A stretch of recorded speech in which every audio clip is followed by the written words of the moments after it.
Welcome to प्रिपरेशनपुर। आज है 7 मार्च और इस वीडियो में हम लोग डिस्कस करने जा रहे हैं वीकली करंट अफेयर, जो कि होगी 1 मार्च से 7 मार्च के बीच की करंट अफेयर।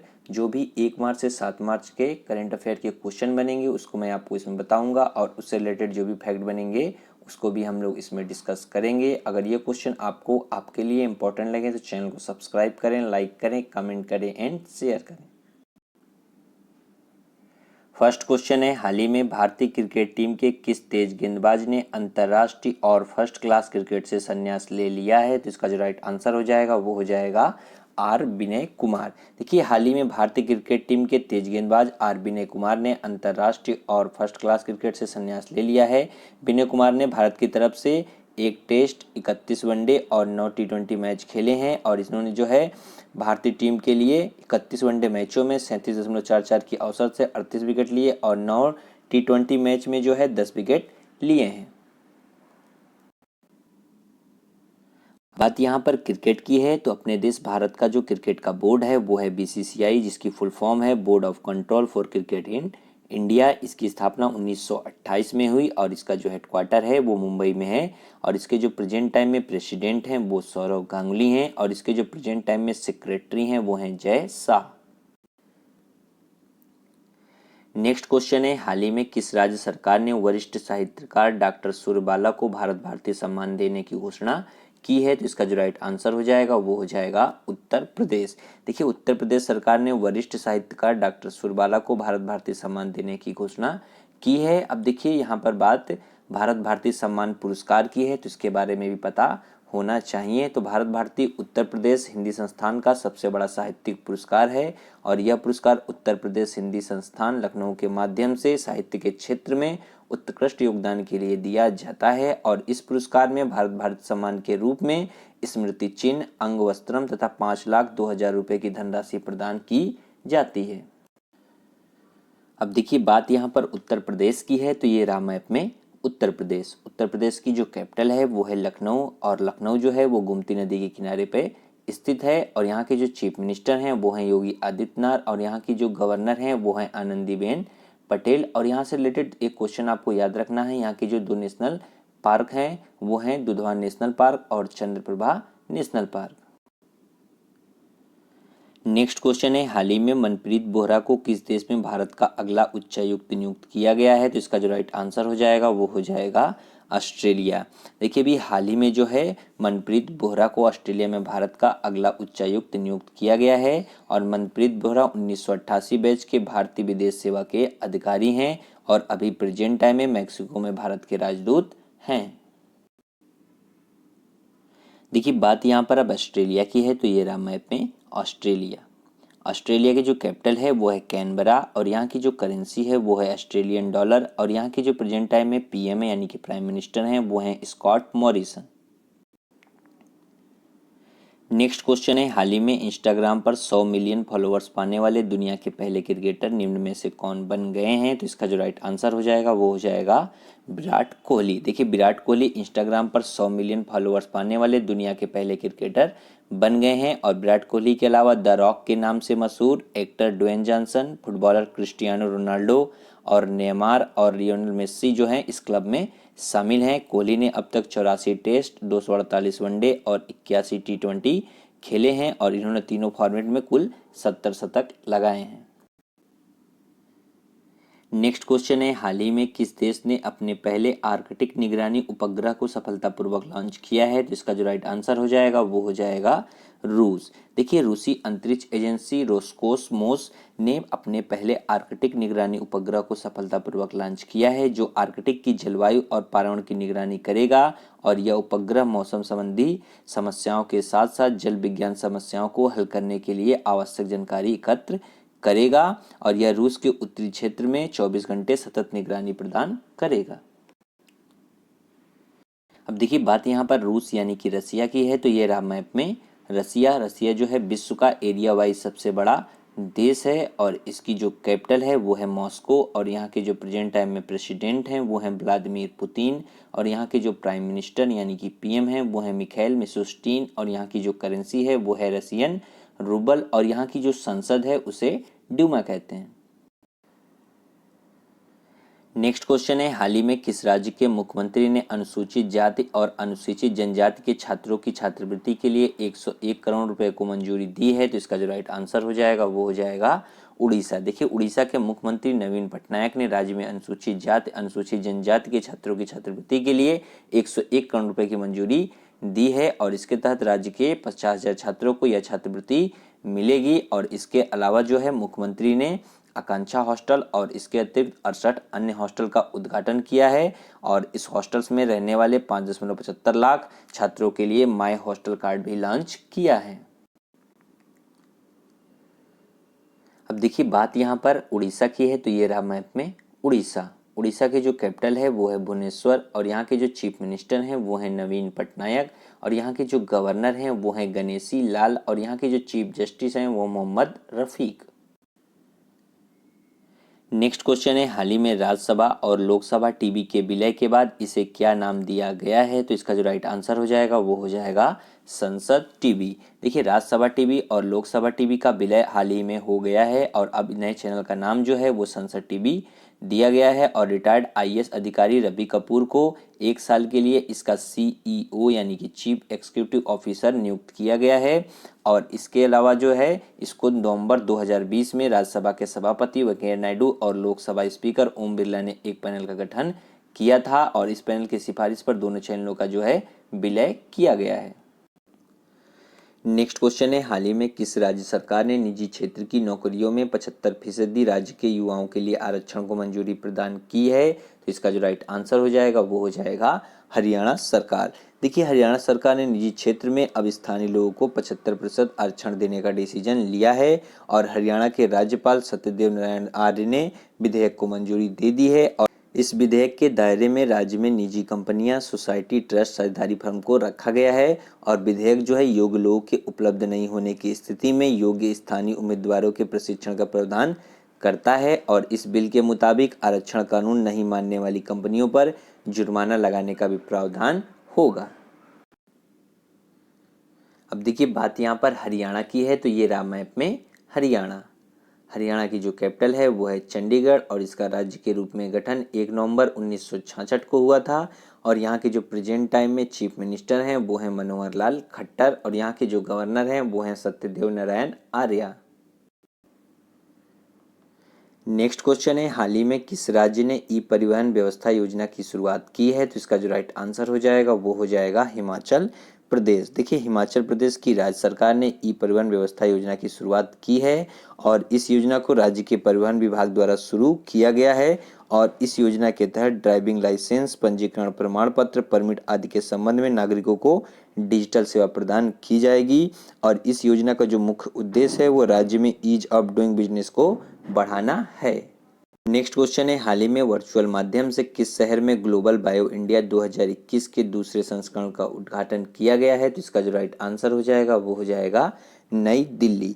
देखिए, हाल ही में केंद्रीय स्वास्थ्य एवं परिवार कल्याण मंत्री ने वर्चुअल माध्यम से नई दिल्ली में ग्लोबल बायो इंडिया 2021 के दूसरे संस्करण का उद्घाटन किया है। यह राष्ट्रीय स्तर पर वैश्विक समुदाय के लिए भारत के जैव प्रौद्योगिकी क्षेत्र की क्षमता और इस क्षेत्र में उपलब्ध अवसरों को दर्शाता है और इसका लक्ष्य जो है वो भारत को विश्व में एक उभरते हुए नवोन्मेष केंद्र और जैव विनिर्माण केंद्र के रूप में मान्यता प्रदान कराना है। नेक्स्ट क्वेश्चन है, हाल ही में भारत ने किस देश के साथ ब्रह्मोस मिसाइल समेत अन्य रक्षा उपकरणों की आपूर्ति हेतु समझौता किया है? तो इसका जो राइट आंसर हो जाएगा वो हो जाएगा फिलीपींस। देखिए, भारत ने फिलीपींस के साथ ब्रह्मोस मिसाइल समेत अन्य रक्षा उपकरणों की आपूर्ति हेतु समझौता किया है और इसका नाम जो है भारत के ब्रह्मपुत्र नदी और रूस की मोस्कवा नदी के नाम पर रखा गया है। ब्रह्मोस मिसाइलों को ब्रह्मोस एरोस्पेस द्वारा डिजाइन और विकसित और साथ ही साथ निर्मित किया गया है। अब देखिए, बात यहाँ पर फिलीपींस की है, तो ये रहा मैप में फिलीपींस। फिलीपींस की जो कैपिटल है वो है मनीला और यहाँ के जो प्रेजेंट टाइम में प्रेसिडेंट हैं वो हैं रोड्रिगो दुतेर्ते और यहाँ की जो करेंसी है वो है फिलीपींस पीसो। नेक्स्ट क्वेश्चन है, केंद्रीय मंत्रिमंडल ने कृषि क्षेत्र में सहयोग हेतु भारत और किस देश के बीच समझौता ज्ञापन को मंजूरी दे दी है? तो इसका जो राइट आंसर हो जाएगा वो हो जाएगा फिजी।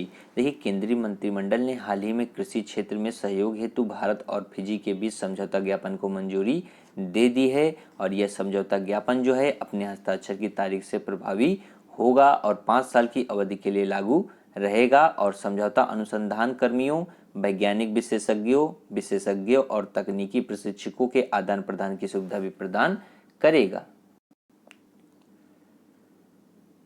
नेक्स्ट क्वेश्चन है, हाल ही में किस राज्य ने देश की पहली engineering research and development policy launch की है? तो इसका जो राइट आंसर हो जाएगा वो हो जाएगा कर्नाटक। देखिए हाल ही में कर्नाटक ने देश की पहली engineering research and development policy launch की है और इस नीति के तहत बेंगलुरु नगरीय जिले के अलावा मल्टीनेशनल कॉरपोरेशन संस्थाओं को 2 करोड़ रुपए तक की किराए की 50% प्रतिपूर्ति की पेशकश की जाएगी और इसके तहत नवाचार को बढ़ावा देने हेतु सरकार विभिन्न परियोजनाओं हेतु कॉलेज को धन मुहैया कराएगी और कॉलेज एवं विश्वविद्यालयों में उद्योग उन्मुख पाठ्यक्रम विकसित करने की भी लागत वहन करेगी। नेक्स्ट क्वेश्चन है, हाल ही में चीन ने पिछले वर्ष के अनुसार अपने रक्षा बजट में कितने प्रतिशत की बढ़ोतरी की है? तो इसका जो राइट आंसर हो जाएगा वो हो जाएगा 6.8%।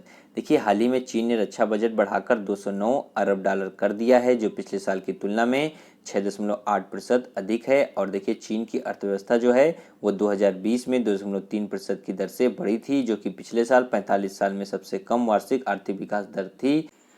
देखिए बात यहाँ पर अब चीन की है तो ये रहा मैप में चीन, इसकी जो कैपिटल है वो है बीजिंग और यहाँ के जो प्रेजेंट टाइम में प्रेसिडेंट हैं वो हैं शी जिनपिंग और यहाँ की जो करेंसी है वो है रेन मिनबी। देखिए अक्सर जो है स्टूडेंट इसकी करेंसी को लेकर कंफ्यूज हो जाते हैं तो आपको कंफ्यूज नहीं होना है। जैसे देखिए अपने देश भारत की जो करेंसी है वो है रुपया और उसका पार्ट है पैसा, वैसे ही चीन की जो ऑफिशियल करेंसी है वो है रेन मिनबी लेकिन उसका जो पार्ट है वो है युआन और यहाँ की जो पार्लियामेंट यानी कि संसद है वो है national people's congress. Next question है, हाल ही में दक्षिण अफ्रीका क्रिकेट बोर्ड ने किसे टेस्ट टीम का नया कप्तान बनाया है? तो इसका जो राइट आंसर हो जाएगा वो हो जाएगा डीन एल्गर। देखिए दक्षिण अफ्रीका क्रिकेट बोर्ड ने डीन एल्गर को टेस्ट टीम का नया कप्तान बनाया है और साथ ही साथ जो है टेम्बा वाबुमा को जो है वनडे टीम का नया कप्तान घोषित किया गया है। नेक्स्ट क्वेश्चन है, हाल ही में भारत और किस देश के शोधकर्ताओं ने झाड़ी मेंढकों की 5 नई प्रजातियों की खोज की है? तो इसका जो राइट आंसर हो जाएगा वो हो जाएगा अमेरिका। देखिए भारत और अमेरिका के शोधकर्ताओं ने झाड़ी मेंढकों की 5 नई प्रजातियों की खोज की है और मेंढक की इन नई जो प्रजातियां हैं उसको पश्चिम घाटों से खोजा गया है जो विश्व स्तर पर मान्यता प्राप्त जैव विविधता हॉटस्पॉट हैं और मेंढकों की जो 5 प्रजातियां हैं वो राइकोफ्रोडाई परिवार से संबंधित है। देखिए बात यहाँ पर अब अमेरिका की है तो ये रहा मैप में अमेरिका। अमेरिका की जो कैपिटल है वो है वाशिंगटन और यहाँ के जो प्रेजेंट टाइम में प्रेसिडेंट हैं वो है डोनाल्ड ट्रंप और यहाँ की जो करेंसी है वो है यूनाइटेड स्टेट डॉलर। और देखिए यहाँ से एक क्वेश्चन आपको याद रखना है कि अमेरिका और कनाडा को जो डिवाइड करने वाली लाइन है उसे कहते हैं 49th पैरेलल। ऐसे ही साउथ कोरिया और नॉर्थ कोरिया को डिवाइड करने वाली जो लाइन है उसे कहते हैं 38th पैरेलल और ऐसे ही भारत और चीन को डिवाइड करने वाली जो लाइन है उसे कहते हैं मैकमोहन और भारत और पाकिस्तान को जो डिवाइड करने वाली लाइन है उसे कहते हैं रेड क्लिफ। नेक्स्ट क्वेश्चन है, हाल ही में भारत सरकार की तरफ से जारी ईज ऑफ लिविंग सूचकांक में 10 लाख से अधिक की आबादी वाले शहरों में कौन सा शहर प्रथम स्थान पर रहा है? तो इसका जो राइट आंसर हो जाएगा वो हो जाएगा बेंगलुरु। देखिए केंद्र सरकार ने ईज ऑफ लिविंग इंडेक्स 2020 जारी किया है। सूची में कर्नाटक की राजधानी बेंगलुरु जो है वो टॉप पर है और बेंगलुरु को 10 लाख से ज़्यादा आबादी वाले शहरों में रहने के लिए देश का सबसे अच्छा शहर माना गया है और 10 लाख की आबादी से कम के शहरों में हिमाचल की राजधानी शिमला सबसे अच्छा शहर माना गया है। नेक्स्ट क्वेश्चन है, हाल ही में किस देश ने तरलीकृत प्राकृतिक गैस को लेकर कतर के साथ 10 साल का समझौता किया है? तो इसका जो राइट आंसर हो जाएगा वो हो जाएगा पाकिस्तान। देखिए पाकिस्तान ने तरलीकृत प्राकृतिक गैस यानी कि एलएनजी को लेकर कतर के साथ 10 साल का समझौता किया है और इस नए समझौते पर दोनों देशों द्वारा हस्ताक्षरित अन्य शब्दों की तुलना में काफ़ी कम दाम पर हस्ताक्षर किए गए हैं। पाकिस्तान और कतर के बीच नए समझौतों से पाकिस्तान के लिए 10 वर्षों में लगभग $3 बिलियन की बचत की मदद मिलेगी और नए अनुबंध के अनुसार पाकिस्तान जो है पूर्व समझौते से लगभग $316 मिलियन कम भुगतान करेगा। नेक्स्ट क्वेश्चन है, हाल ही में किस रेलवे जोन ने भारत में पहली बार मोबाइल ट्रेन रेडियो कम्युनिकेशन प्रणाली की शुरुआत की है? तो इसका जो राइट आंसर हो जाएगा वो हो जाएगा पश्चिम रेलवे। देखिए अभी जो नई प्रणाली है इसको 100 में से 90 रेक में विरार और चर्चगेट के बीच स्थापित किया गया है। नेक्स्ट क्वेश्चन है, हाल ही में किस वर्ष को मोटे अनाज का अंतर्राष्ट्रीय वर्ष घोषित किया गया है? तो इसका जो राइट आंसर हो जाएगा वो हो जाएगा 2023। देखिए संयुक्त राष्ट्र महासभा यानी कि यूएनजीए ने वर्ष 2023 को मोटे अनाज का अंतर्राष्ट्रीय वर्ष घोषित किया है और इस वर्ष को घोषित करने का जो संकल्प है भारत द्वारा प्रायोजित किया गया था। खाद्य सुरक्षा, पोषण और किसानों के कल्याण के लिए संकल्प को अपनाया गया है और इस घोषणा से अनाज के स्वास्थ्य लाभ और इसकी जलवायु लचीला प्रकृति के बारे में जागरूकता बढ़ाने में मदद मिलेगी। नेक्स्ट क्वेश्चन है, हाल ही में पृथ्वी के किस क्षेत्र में वैज्ञानिकों ने प्रथम अंतरिक्ष तूफान का पता लगाया है? तो इसका जो राइट आंसर हो जाएगा वो हो जाएगा उत्तरी ध्रुव। देखिए हाल ही में वैज्ञानिकों ने उत्तरी ध्रुव के ऊपर उच्च वायुमंडल में इसके होने की पुष्टि की है और पहली बार देखे गए इस अंतरिक्ष तूफान को वैज्ञानिकों ने स्पेस हरिकेन नाम दिया है और इसकी जो ऊंचाई है वो 110 से 860 किलोमीटर थी। नेक्स्ट क्वेश्चन है, हाल ही में किस राज्य ने घरै की पहचान चेलिक नाम योजना की शुरुआत की है? तो इसका जो राइट आंसर हो जाएगा वो हो जाएगा उत्तराखंड। देखिए उत्तराखंड की राज्य सरकार ने घरै की पहचान चेलिक नाम यानी कि मेरी बेटी मेरा अभिमान योजना शुरू की है और नैनीताल में योजना का कुल जो परिव्यय यानी कि खर्चा है वो 42 करोड़ रुपए है और यह योजना जो है ये पहली बार नैनीताल में शुरू की गई थी और भविष्य में पूरे उत्तराखंड राज्य को कवर करने के लिए इसका विस्तार किया जाएगा और यह जो योजना है ये महिला सशक्तिकरण को बढ़ाने और आगे बढ़ाने के राज्य सरकार के प्रयास का एक हिस्सा है। नेक्स्ट क्वेश्चन है, हाल ही में निम्न में से किसे 2021 में साहित्य अकादमी मानद फेलो चुना गया है? तो इसका जो राइट आंसर हो जाएगा वो हो जाएगा प्रोफेसर वेलचेरू नारायण राव। देखिए अभी हाल ही में जो है प्रोफेसर वेलचेरू नारायण राव को 2021 में साहित्य अकादमी का मानद फेलो चुना गया है और ये साहित्य अकादमी के मानद 72 सदस्य बनने वाले 14वें विद्वान हैं और प्रोफेसर वेलचेरू नारायण राव एक प्रतिष्ठित आलोचक, विद्वान, अनुवादक और लेखक हैं। और देखिए बात यहाँ पर अब साहित्य अकादमी फेलोशिप के बारे में है तो साहित्य अकादमी फेलोशिप भारत में साहित्य के क्षेत्र में सर्वोच्च सम्मान है और यह जिस व्यक्ति को फेलोशिप प्रदान की जाती है उसका चयन जो है वो साहित्य अकादमी की सामान्य परिषद द्वारा किया जाता है और प्रेजेंट टाइम में साहित्य अकादमी के जो वर्तमान अध्यक्ष हैं वो हैं डॉक्टर चंद्रशेखर कंबर। नेक्स्ट क्वेश्चन है, हाल ही में किस देश ने आर्कटिक जलवायु की निगरानी के लिए पहला आर्कटिक उपग्रह लॉन्च किया है? तो इसका जो राइट आंसर हो जाएगा वो हो जाएगा रूस। देखिए रूस ने आर्कटिक जलवायु और पर्यावरण की निगरानी के लिए पहला आर्कटिक उपग्रह लॉन्च किया है और यह जो उपग्रह है यह आर्कटिक क्षेत्र की जलवायु और पर्यावरण की निगरानी करेगा और यह रूस के उत्तरी क्षेत्र में 24 घंटे सतत निगरानी प्रदान करेगा।